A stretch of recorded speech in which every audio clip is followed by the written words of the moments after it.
Fala galera, beleza, beleza?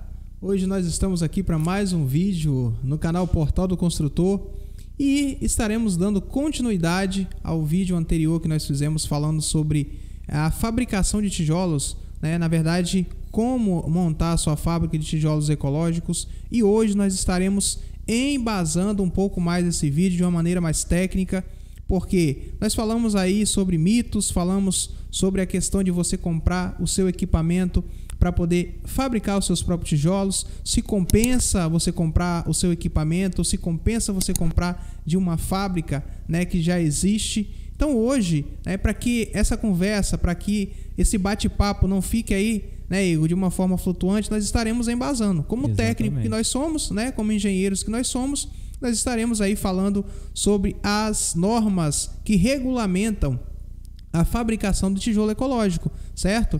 Então existem algumas normas. Você sabia disso? Que existem normas que regulamentam? E eu aposto com você que pelo Brasil afora tem uma infinidade de fabricantes de tijolos ecológicos que nem sequer sabem que existem essas normas. Se os fabricantes não conhecem, imagina os compradores, os clientes que vão fazer a aquisição desse produto. Você acha que eles conhecem? Então hoje o nosso bate-papo vai ser para isso, para nós passarmos tanto para os fabricantes quanto para aqueles clientes que vão adquirir, para que os clientes eles tenham ciência de que existem normas que regulamentam o processo de fabricação de tijolos ecológicos. Exatamente, exatamente. Hoje o cliente que compra o tijolo de uma fábrica que não segue as normas, ou que o fabricante nunca ouviu falar de norma, ele não tem controle de qualidade nenhum, ele não tem segurança nenhuma. Então o cliente está correndo um sério risco. Quando eu digo de sério risco, é um risco não só financeiro, mas como também um risco estrutural na própria residência. Sim. O que é muito pior, que é o que o dinheiro não pode comprar, né? A gente fala em vidas. E então é um ponto muito importante que a gente está abordando aqui hoje, um ponto sério, muito importante, e que todos, né, têm que saber, como você disse, não só os fabricantes, mas como os clientes também, para que eles possam exigir isso dos seus fabricantes e a partir daí ter um produto de mais qualidade em sua obra. Beleza, bacana, certo? O que acontece? Então hoje nós estaremos passando para você, cliente, e para você, fabricante. Gente, a gente não está aqui para poder complicar a sua vida não, tá? Você que é fabricante de tijolos ecológicos, a gente não está aqui para complicar não, nós estamos aqui para te ajudar, certo? Porque se você não tem uma fabricação de tijolos atendendo uma regulamentação, certo? Você está ao léu. Você está fabricando de qualquer jeito, indo, certo, por falas, né, que você ouviu ou que você viu. Então, ou seja, para que isso não aconteça, nós estamos aqui hoje para te instruir, certo? Então, hoje nós temos aí 3 normas principais que regem, né, o tijolo ecológico, que regulamentam o tijolo ecológico, certo, Igor? Então, hoje nós estaremos aqui dando uma ênfase maior a uma das normas, certo? Mas nós temos 3. Nós temos a NBR 8491, Exatamente. Não é isso? Qual é a outra que nós temos? 8492 e a 10833, todas elas de 2012, né, da Associação Brasileira de Normas Técnicas. Elas dão esses parâmetros para a gente, para estar norteando aí a fabricação, controle de qualidade e critérios de aceitação. É muito importante também, que a gente vai comentar logo mais. Sim, beleza. Essa parte do critério de aceitação, essa parte da qualidade, do controle, nós estaremos abordando num próximo vídeo, certo, gente? Nós estaremos abordando num próximo vídeo, mas hoje o intuito desse vídeo aqui é abordar a NBR 10833, sabe, Igor? A NBR 10833, assim como eu creio que muita gente não sabe, mas vai passar a saber agora, certo? Ela fala sobre o quê? Ela fala sobre a fabricação de tijolo, solo cimento, certo? Com utilização de prensa manual ou hidráulica, certo? Então ela fala sobre o procedimento e é o que a gente já vem falando sobre, né? Sobre a questão dos equipamentos. Então essa norma, ela embasa justamente o uso dos equipamentos na fabricação do solo cimento, certo? Nós não estaremos aqui nos aprofundando, né, de uma forma maior, mas estaremos aqui passando aquilo que eu acredito que vai ser suficiente para você ter aí o mínimo de conhecimento durante o seu processo de fabricação. Beleza? Perfeito. Tá, então. O primeiro ponto a ser observado, e um dos principais, como a gente já comentou no último vídeo, é a escolha do solo. Um solo ideal. Então, importante frisar, e não é coisa da nossa cabeça, quando a gente fala que o solo tem que ser escolhido com critério, tem que ser analisado, não é solo de fundo de quintal, não é solo de barreira, de qualquer barreira, tem uma camada ideal, tem um percentual mineralógico ideal, granulométrico também ideal para poder... Tá a palavra difícil. Granulométrico ideal também para poder tá produzindo tijolo. E o que a norma diz sobre isso? 100% do material tem que passar em peneira com abertura de 4,5 milímetros, 4,75 milímetros. Então já tem um controle granulométrico aí. E também em relação a porcentagem, gente. Porcentagem de solo, no caso, a argila, porcentagem de areia, tem uma porcentagem ideal. Sim, né? sim. Eu não vou entrar muito no critério aqui de especificações, isso, como eu disse, está na própria norma, né? Os curiosos e interessados podem estar procurando, né, essa informação, sim. Né, buscando essa informação até na internet, encontra com facilidade para estudar um pouco mais, o que é muito importante, e também o tempo do vídeo não permite. Então tem muita coisa importante aqui que deve ser analisada, índice de liquidez, índice de plasticidade do solo, tudo isso consegue-se mediante a testes. Então é importante saber como fazer o teste, como que eu vou, qual tipo de amostra que eu vou pegar, como é pegar essa amostra para poder fazer o teste, quantidade de solo e analisar o resultado que isso está dando. Sim. Vale lembrar, Igor, que alguns desses testes nós conseguimos fazer ele, certo? Na nossa própria fábrica. Isso, certo? perfeito. Por exemplo, o limite de liquidez a gente consegue fazer na própria fábrica. Existem, né, os procedimentos, existe uma norma que diz como devem ser feitos esses testes. Então, o que acontece? É lógico que nós não estaremos passando para você isso aqui hoje, certo? Mas existem aí as normas que diz como deve ser feito, certo? Como deve fabricar ali o item que vai ser usado, qual o tipo de material, né, que precisa ser usado para poder fazer esses testes. Então, aí nós temos aqui já alguns que o Igor falou aí, certo? Sobre a questão da porcentagem de areia no solo, a porcentagem ideal. Hoje nós temos uma porcentagem ideal que é aí dita, né, que é de 70%. Então hoje um solo ideal para fabricação de tijolo ecológico é um solo que tem 70% de areia. E essa granulometria ela tem que estar abaixo desses 4,75 milímetros da peneira. Perfeito. Certo? E aí, o que isso pode acontecer? O que isso causa no tijolo? Nós temos aqui, exemplos claros. Tá? Nesses tijolos aqui. Aqui nós temos um solo que ele tem, né, uma granulometria, né, bem pequena. Nós temos um solo que é o saibro. Esse é o solo perfeito para fabricação de tijolo, é o saibro. Então, algumas regiões do Brasil são privilegiadas que têm esse solo, certo? Algumas regiões de São Paulo têm. Minas Gerais é muito rica em saibro. Então, assim, a galera dessas regiões tem uma facilidade muito maior para fabricar tijolos. Você sabia disso? Por exemplo, o nosso tijolo é um tijolo que, assim, ele tem uma granulometria maior na composição, mas ele não fica para trás. Por quê? Eu tenho um ótimo índice de liquidez no meu solo, certo? Eu tenho uma ótima porcentagem de granulometria, apesar de a minha granulometria ser um pouco maior. Gente, quando eu estou falando granulometria, tá? São os grãozinhos de areia que compõem o solo, tá? Para você que não sabe, que é isso? Que coisa é essa granulometria? São o tamanho dos grãos de areia. Então, quanto menor, certo? Mais lisinho, mais bonitinho vai ficar o seu tijolo, tá?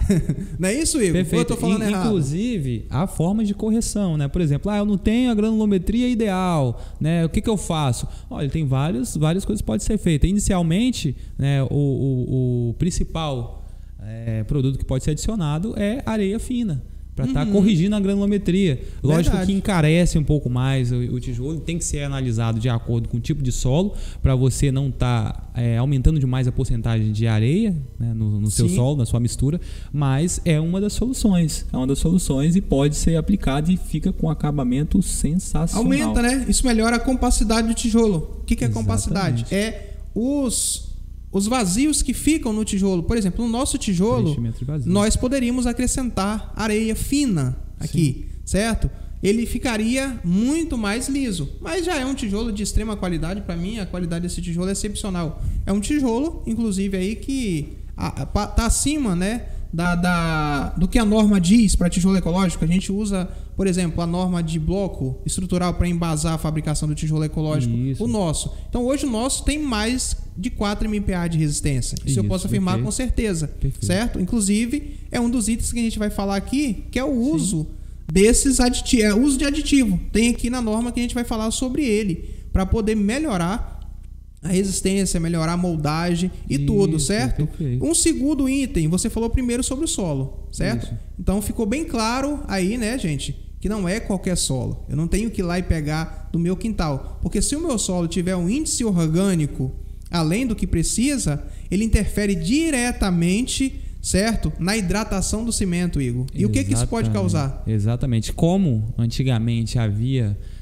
nas construções, né, a utilização de areia de rio, areia de proximidade de praia, daqueles famosos areais, né, e que davam problemas na construção, era reboco que desplacava, era pilar que trincava, que a armadura expandia. Da mesma forma, se você utilizar qualquer solo na produção de tijolo, depois de alguns anos você vai ter problema, não tem jeito, trinca, ocasionamento de manchas, né, a absorção do tijolo não vai ficar ideal. Sim. A resistência não vai ficar ideal, gente. A resistência é material orgânico, matéria orgânica. Vai se desfazer. Vai se desfazer, vai esfarelar.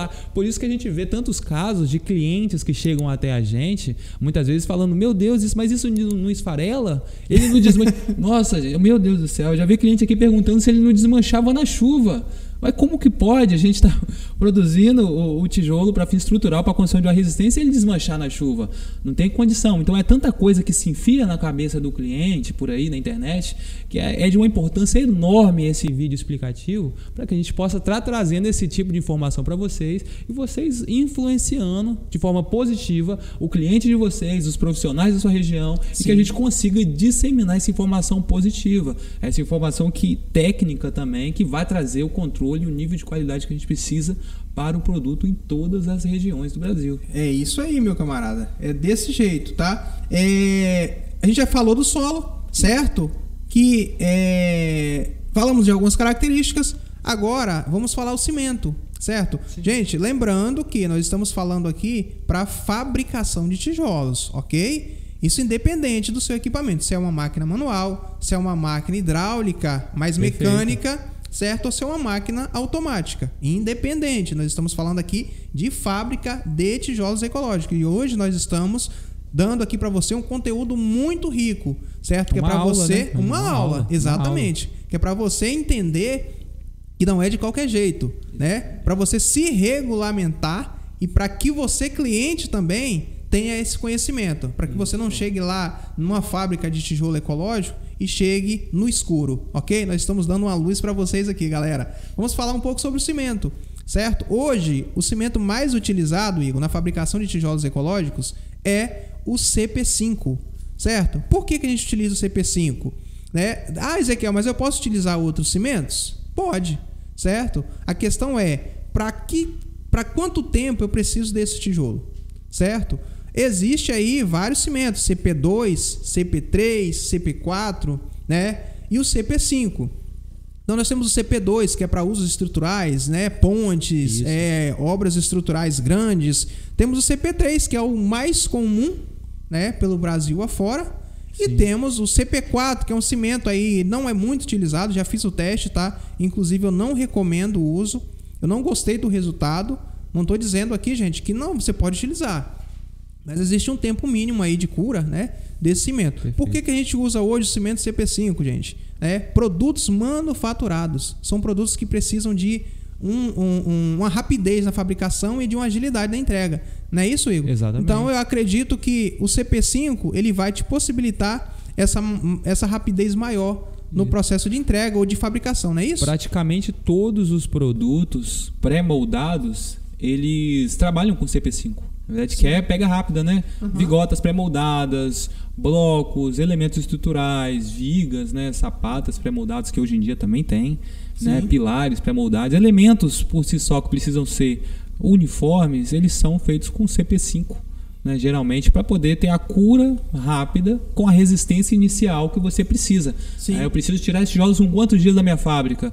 7 dias. É o CP5. Não tem jeito. Agora, você quer esperar 21 dias para tirar o seu tijolo da fábrica, aí você pode utilizar outro tipo de cimento, né? Correndo o risco dele não atingir a resistência que você precisa mínima para tirar ele de lá, né? Para transporte, para não quebrar, para não trincar, para não rachar, para durante a utilização ele não acarretar nenhum tipo de problema.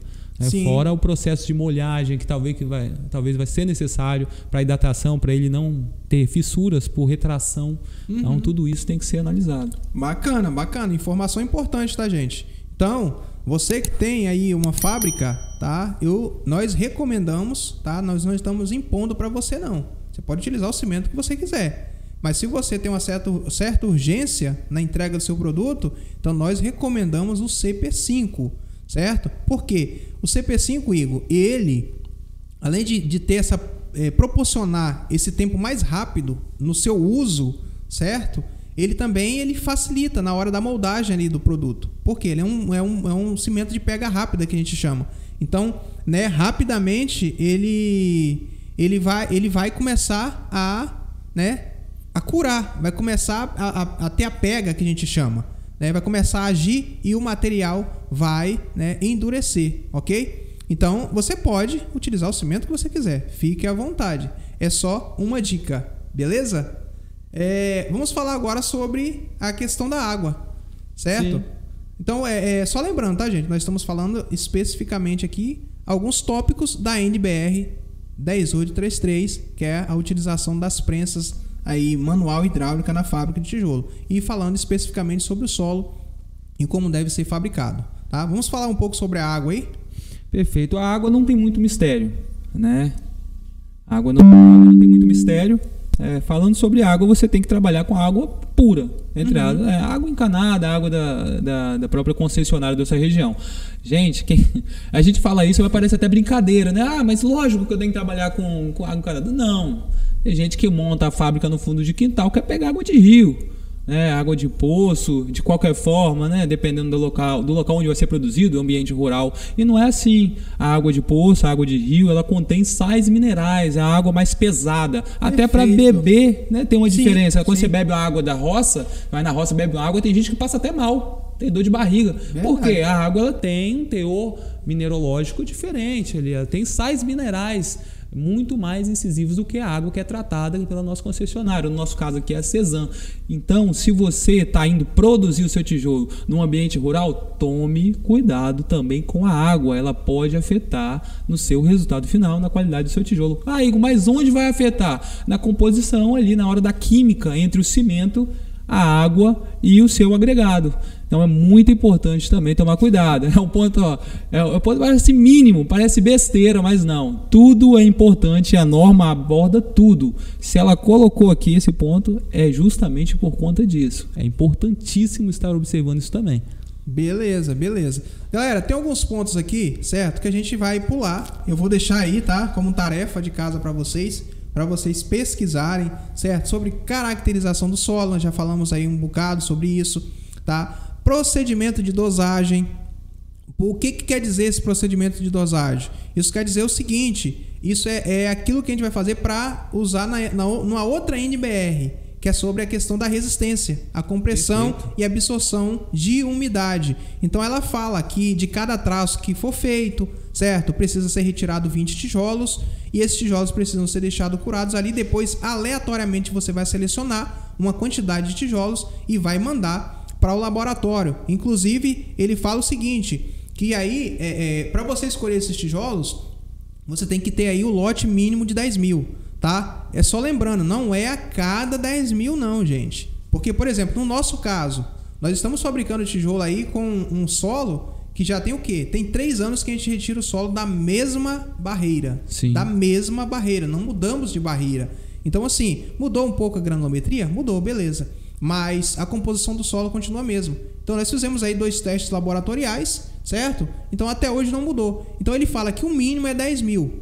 O máximo não se fala. Geralmente, né, nós recomendamos fazer aí, se você tira de uma mesma barreira, a cada ano, a cada 6 meses, fica ao seu critério. E outra coisa, não é uma obrigação do fabricante. Por que a gente faz? Para a gente estar resguardado, certo? Qualquer eventualidade que acontecer, eu tenho o meu teste laboratorial, certo? Para me resguardar. Beleza, Igor? Então vamos falar de um outro item aí, já que a gente vai pulando e deixando como tarefa de casa aí para a galera, né? Para que eles pesquisem, né? E conheçam um pouco mais sobre isso.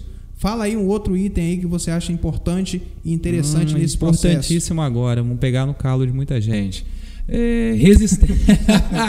Resistência do tijolo. O que a gente tem aqui em relação à norma? Vamos lá. A norma por si só, ela trabalha a resistência mínima, né, como a resistência de um tijolo para vedação. O que significa isso, Ezequiel? Tijolo para vedação em si. Assim. O que significa?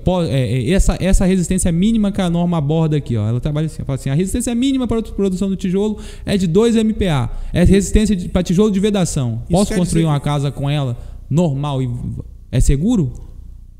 Depende, tá? Mas quando a norma fala para 2 MPa para vedação, isso quer dizer que eu tenho que ter uma estrutura de suporte, ok? Eu não posso simplesmente pegar... Não estou dizendo que vai cair, né? Pode acontecer de você fazer uma obra em uma casa, né, com um tijolo que tem essa resistência que a norma diz, acima de 2 MPa, ela diz que não pode ter menos. Isso, certo? Exatamente. Então assim, mas pode acontecer de você pegar um tijolo que tenha 2 MPa, fazer uma casa e ela não cair. Mas o ideal é, quando ele fala nisso aí, para ter esse parâmetro, certo? Esse limite, é que essa casa seja estruturada, né? Então, ou seja, ela precisa ter uma estrutura fora do tijolo ecológico, tá? Para você usar como estrutural, você precisa ter uma resistência aí, pelo menos que seja equiparada ao bloco estrutural. Foi o que eu falei no começo. Exatamente. É isso? Exatamente. É o que a gente vem trabalhando aqui ultimamente, né, com a resistência equiparada ao bloco estrutural. Hoje, a nossa fábrica trabalha com a resistência de 4 MPa, uma resistência média de 4 MPa. Né? Mínima. De 4 MPa. Exatamente, para a gente estar utilizando o tijolo para fins estruturais. Então é muito importante porque a nossa norma ela baseia somente em relação à vedação, ou seja, a fechamento, né? A estrutura externa, pilar, viga e etc. Então hoje, para fim estrutural, para utilizar somente o tijolinho, você tem que trabalhar com a resistência maior para obter o resultado e a segurança que você precisa na obra. Então isso é muito importante. Beleza, bacana. Tá, vamos falar então outro item aqui, né? Dos requisitos específicos, certo? Vamos falar aí sobre moldagem, sobre cura, sobre armazenamento e transporte, certo? Então, o que acontece? Na moldagem do tijolo, certo? O que eu tenho que fazer, gente? Eu tenho que misturar o solo, certo? Eu tenho que pegar o meu solo, misturar o cimento, fazer a adição da água.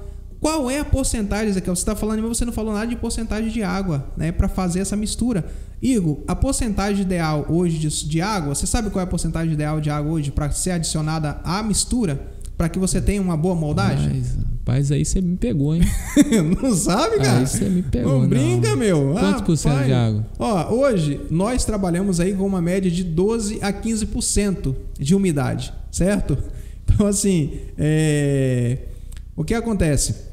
Essa porcentagem, ela possibilita uma boa moldagem do tijolo, certo? Sim. Então, ou seja, quando eu trabalho dentro desse limite de 12 a 15, né? Se eu quero aí um tijolo para ter um tempo de cura mais rápido, certo? Eu vou trabalhar com um pouco menos de umidade. Se eu quero manter ali esse tijolo ali, ele vai ficar com um pouquinho mais de tempo, então eu deixo também ele ali com um pouco mais de umidade. Isso vai até ajudar um pouco mais na hidratação do cimento, certo? Não estou dizendo que com essa porcentagem menor não vai hidratar. Essa é a porcentagem necessária para que haja a hidratação do cimento.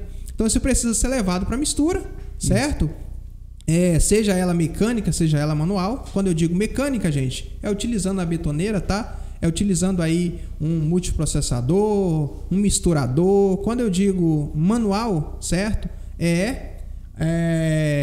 Com enxada com pá. Então você vai fazer de uma forma manual. E depois que você fizer essa mistura, ela precisa de imediatamente ir para o silo da máquina.